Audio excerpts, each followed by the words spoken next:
I never thought I'd be the kind of man who tells a story like this. People love to say betrayal doesn't happen overnight, that it grows slowly between unspoken resentments, missed glances, and quiet disappointments. I used to think that was just an excuse. Either there's honesty between two people, or there isn't. But a few months ago, I learned just how wrong I was. My marriage with Alina lasted almost 6 years. We met at work. She was a designer, I was a project manager. In the beginning, everything felt effortless. Late-night conversations in the kitchen, morning coffee before work, laughter over nothing. We both believed that was enough to carry us through whatever life threw at us. And for a few years, it was. Routine came eventually, but we accepted it as a normal part of growing up together. The signs didn't appear suddenly. They were small, subtle, almost easy to ignore. Alina started staying late at work more often, always blaming deadlines. She used to text me when she was running late, but now sometimes she wouldn't say anything at all. And when I asked if everything was okay, she sounded irritated, like I was bothering her. I tried not to push. Everyone gets tired. But more and more, I felt her exhaustion wasn't from work, it was from me. There were other things, too. She paid more attention to how she looked, not in a casual, everyday way, but intentionally. Longer in front of the mirror, new outfits, a different perfume. When I told her she looked beautiful one evening, she just shrugged and said, "You're only noticing because it's new." That stung. She used to smile when I complimented her, but the worst part was her phone. Overnight it became something she guarded like a state secret. It used to sit face up on the table. Now it was always screened down, always within her reach. She took it to the bathroom, to the balcony, everywhere. One night, when I leaned in to kiss her cheek, she instinctively covered the screen with her hand. Something inside me tightened. I didn't know what exactly, but I knew something wasn't right. I tried talking to her. I asked if everything was okay, if I had done something wrong. She said she was just tired, that she needed some space. I believed her because I wanted to. I thought the worst thing between two people was indifference, not lies. Now I know lies cut deeper. The breaking point came on an ordinary Thursday. I came home early because my meeting had been rescheduled. The apartment door was locked, but I heard faint movement inside. Alina was supposed to be at work until 9. I figured maybe she wasn't feeling well and came home early. I opened the door quietly. The first thing I noticed was a pair of unfamiliar men's sneakers in the hallway. New, expensive, definitely not mine. My heart began pounding so loudly it drowned out everything else. I walked into the living room empty. Then I heard a soft laugh from our bedroom. The door was slightly open. It was her laugh, the one she hadn't used with me in months. I don't remember pushing the door open or what I said.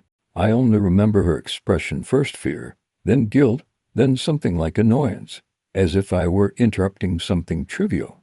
A man sat on the edge of the bed, dark hair, younger than me, wearing a gym shirt. He didn't even look embarrassed. He looked at me the way someone looks at a problem they didn't expect but don't take seriously. Alina stood up quickly, trying to explain, but her voice blended with the rushing in my ears. I heard the words but didn't absorb them. Anger might have grounded me, but I felt nothing. Just a cold, hollow space where something used to be. I asked only one question: how long? She hesitated. And that was enough. I took my jacket, my keys, and walked out. Behind me, I heard nothing, no apologies, no footsteps, just silence.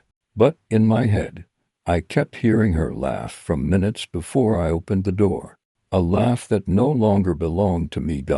And that was the moment everything inside me shifted.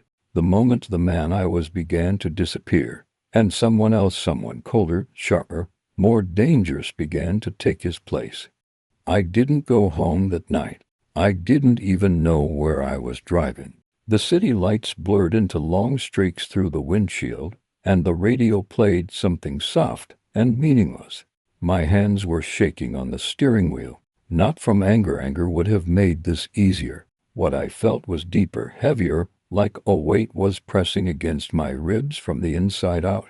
I ended up in a parking lot behind an old hardware store, the kind of place nobody goes after dark. I sat there for almost an hour, staring at the cracked asphalt, trying to breathe normally. My phone buzzed a few times, Alina. Then it stopped. She didn't call again. That told me more than her affair ever could. When I finally drove somewhere with purpose, it wasn't home. It was to the office. My keycard still worked. The place was empty, quiet, with the dead hum of electronics filling the air.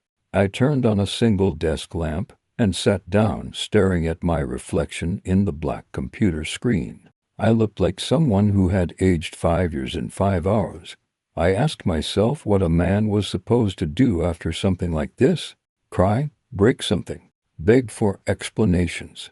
None of those felt right. Instead, something steadier settled inside me, not rage, not self-pity, but clarity. I wanted to understand. I needed the full truth, not the sanitized version she would try to give me if I went back and listened. I opened my laptop and started with the obvious. Her social media, our shared cloud storage, old messages, searching not for answers, but for patterns, for a timeline, for the moment she stopped being mine. People think betrayal happens the night you catch someone. It doesn't. It starts long before, in dozens of tiny choices you never see. Around midnight, I found something, a photo, not saved by her but automatically backed up from her phone months ago. A picture of her and the same guy from earlier that evening. They weren't kissing, but they didn't have to be. Their body language said everything. She was looking at him the way she used to look at me. The timestamp hit me like a punch. 9 months earlier, 9 months of lies. 9 months of pretending things were just stress. 9 months of sharing a bed with me while she saved her real affection for someone else. My stomach twisted. I closed the laptop before I threw it. I left the office and went for a walk through the quiet downtown streets, the kind that always smell like concrete and old rain. The city was asleep, but my mind was wide awake. I kept seeing her face, replaying every moment that suddenly carried a different meaning. The late nights, the tension, the guarded phone. And then something in me changed. I realized I didn't want her back. The man who had walked in on them had died the moment he saw those sneakers in the hallway. The one still standing wanted something else, closure maybe, or justice, or something darker. I wanted to know who the guy was, why she chose him, how long she'd been planning to leave me, if she ever planned to at all. Maybe she hadn't. Maybe she just wanted 2 separate lives. One for comfort, one for excitement. I didn't know yet. But I would. When I finally went home, the apartment was dark except for the kitchen light. Alina was sitting at the table, mascara smeared, her hands wrapped around a mug of tea she probably hadn't touched. She looked up when I walked in, eyes red, face pale. "Please, can we talk?" she whispered. I didn't answer. I walked past her, into the bedroom, and packed a bag. Not everything, just what I needed. Clothes, documents, essentials. She followed me, speaking through tears, trying to explain. I didn't look at her. When I zipped the bag, she stepped in front of me, locking the door. "Say something," she begged. "Anything." I finally looked at her. Not with hate, not with love, with finality. "I saw the picture," I said quietly. 9 months, Alina. 9. Her face collapsed. She opened her mouth to speak, but no sound came out. For a moment, she looked like she had no idea who she was, or who I had become. I stepped around her, opened the door, and left. At the bottom of the stairwell. I stopped and looked up. She stood at the top, gripping the railing, shaking. "I'm not done," I said. "Not with you. Not with him." Her expression changed, not fear this time, but realization. She finally understood something. I wasn't leaving to escape. I was leaving to prepare. I moved into a short-term rental the next morning, a small impersonal apartment on the edge of the city that smelled like disinfectant and old paint. It was the kind of place where no one asked questions, and no one cared who you were as long as you paid on time. Perfect for what I needed: distance, privacy, and quiet. I didn't go to work for 2 days. I told them I was sick, which wasn't a complete lie. Grief is an illness, one that destroys the appetite, clouds the mind, and keeps you awake at night replaying moments you wish you could unsee. I spent those first 48 hours lying on the sofa, staring at the ceiling, thinking about the man I saw in our bedroom. His face, his posture, the way he looked at me like I was an inconvenience, not a husband. I wanted to forget his expression, but it stayed with me like a stain. By the third day, the numbness faded. Something sharper replaced it. I needed a name. I had a picture of him from that old cloud backup Alina hadn't realized still archived her phone. A picture taken at a gym, mirrors, equipment, sweat, and him standing beside her, touching her lower back in a way no friend ever would. So I ran a reverse image search. Nothing. Then I took a different approach. Alina always used the same gym, and people love to post photos when they're working out. It took an hour of digging through tagged pictures and memberships until I found him. His name was Evan Brooks, a personal trainer, 28, lives across town, works at a high-end fitness club, popular on social media, the kind of guy who thinks motivational quotes count as wisdom and shirtless photos count as personality. I should have felt relieved to finally have a name, but instead it made the situation worse. A stranger cheating with your wife is one thing. A man with a name, a job, a face, someone real, that's different. It makes the betrayal concrete. I went deeper. Public records, professional profiles, everything accessible without crossing legal lines. Turns out Evan had a history of relationships with clients, complaints, rumors, nothing official, but enough to paint a picture. My wife wasn't his first married woman, maybe not his last. That night, I wondered what she saw in him. Excitement, attention, a distraction, or maybe I wasn't enough anymore. The question tore at me, even though part of me despised myself for asking it. Betrayed people always blame themselves before they blame the ones who hurt them. It's instinctive. Around midnight, I opened a new document on my laptop. Step 1. Understand their routine, not because I wanted to hurt them, not physically, but because understanding gives power, and power was the only thing that could keep me from collapsing. The next morning, I drove to Evan's gym and sat in the parking lot, not stalking, observing. I wasn't going to break any laws. I just wanted to see him, the man who had walked into my life uninvited and taken what wasn't his. At 7:14 a.m., he arrived, same face as the night in my bedroom, confident, relaxed, completely unaware of the damage he had caused. He greeted coworkers, laughed, stretched his arms like he owned the place. I sat in my car gripping the steering wheel so hard my knuckles turned white. I didn't get out. I didn't confront him. It wasn't time for that. Revenge taken too early is sloppy. Instead, I opened a notebook and wrote down everything I saw. His schedule, his patterns, what kind of car he drove, who he talked to. Precision conned me. Patterns made sense. Humans were predictable when they thought no one was watching. Later that afternoon, I went home, not to our apartment, but to collect the rest of my things. Alina wasn't there. I was almost grateful. I didn't want the trembling apologies, the tear-filled explanations, the late understanding of the damage she'd done. But something unexpected happened. On the kitchen table was a letter, handwritten. She hadn't handwritten anything in years. I didn't want to read it, but I did. It wasn't an apology. Not really. It was a justification, her version of how we got here.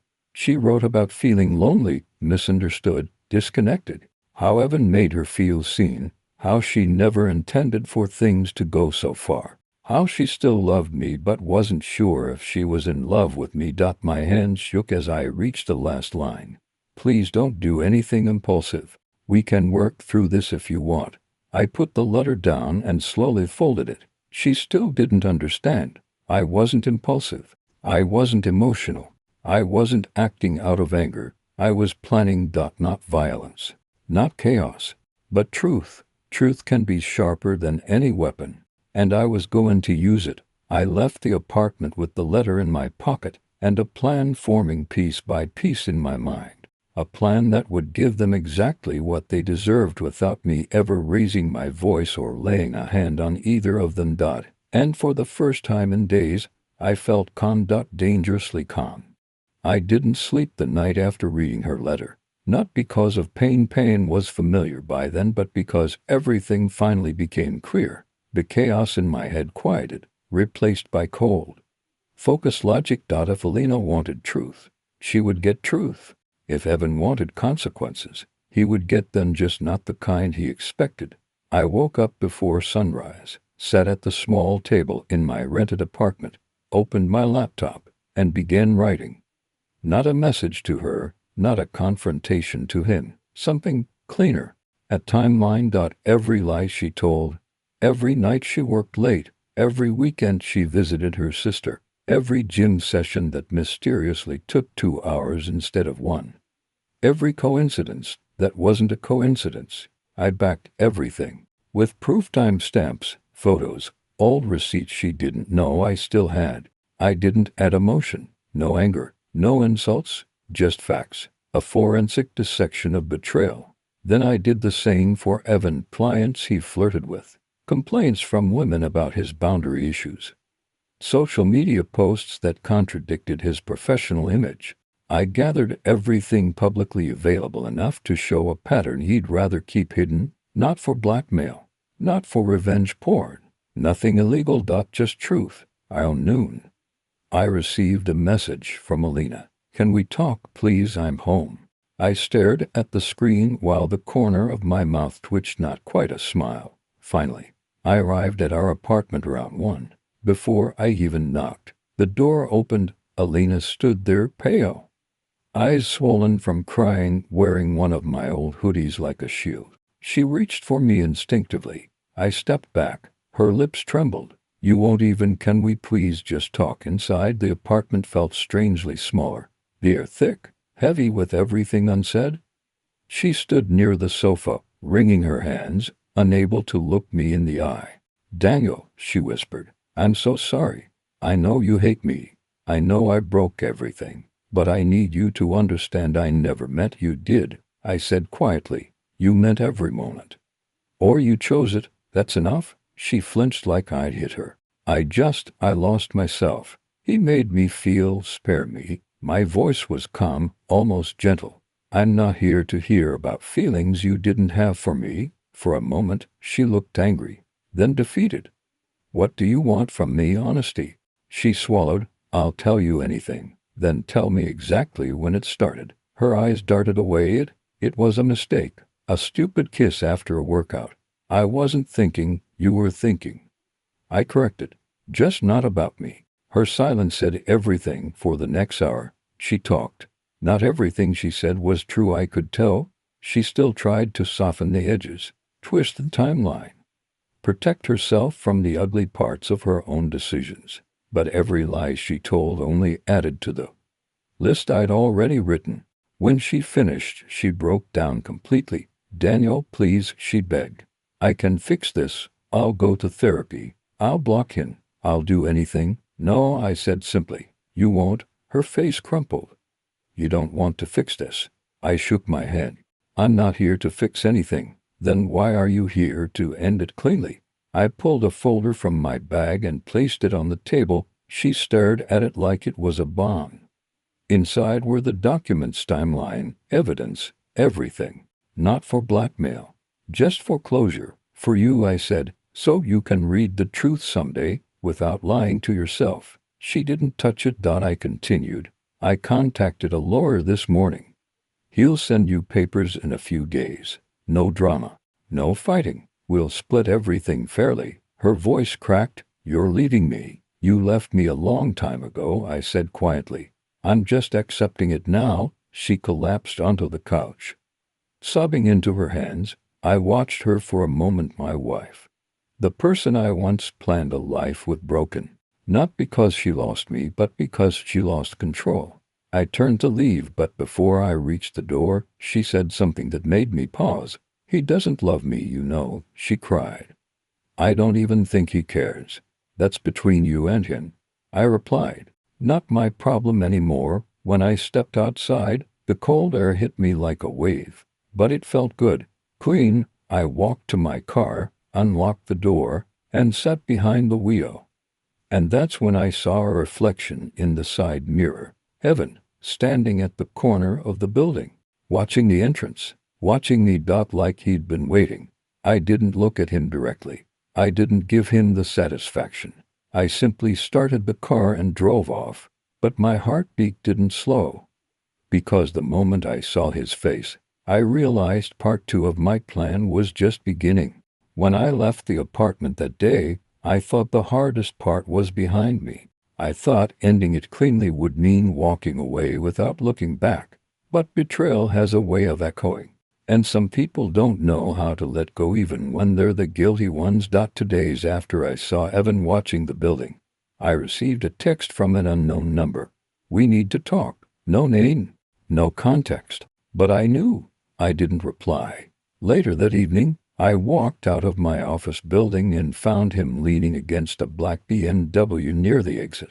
He straightened when he saw me. For a long second, we just stared at each other, two men connected by a choice he made and a heart she broke. He smirked first. "So you're Daniel." I walked past him without stopping. He grabbed my sleeve. "Hey, I'm talking to you." I turned slowly. My voice stayed calm. "Take your hand off me." He let go, but he didn't back off. "Alina told me you left her," he said. "But she's a mess. She needs support." I exhaled. "That's not my problem anymore." He nodded like he'd expected that. Then he stepped closer, too close. "Look, man, I didn't expect things to get serious. It was supposed to be fun. You know." She was bored, lonely, whatever. His words weren't apologetic, they were bragging disguised as honesty. "You don't know anything about her," I said, my tone flat. "Yeah, I know enough," he shrugged. "Enough to make her come back again and again." There it was, the real end. The predator behind the charming smile. "Why are you talking to me?" I asked. He hesitated. Then the truth spilled out. "Because she won't speak to me now. She says she wants to fix things with you. She's ignoring me, blocking my number." He huffed a humorless laugh. "She's acting like I'm the bad guy." "So you came here to, what, intimidate me?" "No," he said. "I came here to tell you to convince her to leave me alone. I'm done with the drama." A sharp, cold clarity cut through me. So that was it. He didn't want her. He never had. She destroyed our marriage for a man who couldn't be bothered to deal with the consequences of his own choices. I looked him dead in the eye. "You two deserve each other." He blinked. "What?" "I'm not helping you," I said. "And I'm not helping her. You made a mess together, clean it up together." I turned away again, and this time he didn't stop me. But behind me, I heard him mutter, "Pathetic." And then something inside me shifted. Not rage, not sadness. Something colder. I walked back to him, slow and steady. He stiffened when I stopped inches from his face. "Do you know what pathetic is?" I asked quietly. "Risking your job, your clients, your reputation, for a woman you never cared about. Ruining a marriage you didn't belong in. Hiding in parking lots like a coward. That's pathetic." His jaw tightened. "Watch your mouth." "No," I said. "Watch yours. Because I haven't laid a hand on you. I haven't threatened you. I haven't broken a single law. But I know exactly what you've done. And I know exactly how easily it would fall apart if the right people knew." His confidence cracked. "I saw it. You coming here." I continued. "Huge mistake." He took a tiny step back. I didn't move. "You wanted to scare me," I said. "But you should be terrified of me. Because I don't need to touch you to destroy your life. All I need is the truth.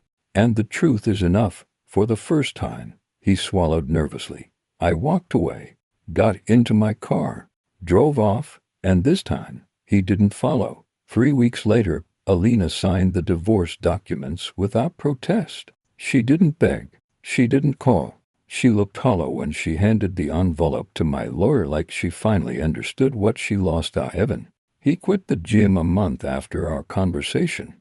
Rumor was he moved to another city. For one, good. As for me, I moved into a smaller apartment near the coast, got a new job, started running again, started sleeping again. Healing wasn't instant. It wasn't dramatic. It wasn't pretty.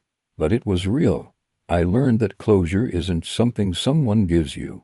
It's something you take. And I took mine. Not through revenge, not through cruelty, through truth. Through finally seeing the people I loved exactly as they were, and choosing myself instead.